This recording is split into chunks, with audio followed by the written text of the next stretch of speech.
Yenə Qəsəbədə yaxşı bir toy var, bir toy var yenə. Yığılıb nə qədər yaxın qohumlar, qohumlar yenə. Ey əziz bacılar, əziz qardaşlar, qardaşlar, hamımız deyək bu toy mübarək, mübarək. Salam ay Qəsəbə, axşamın xeyir, axşamın xeyir, axşamın xeyir. Hələ çox yazacağam mən sənə şeir.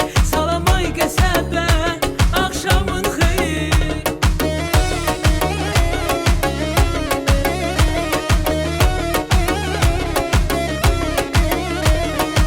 Hər kəsin var toya könül rızası,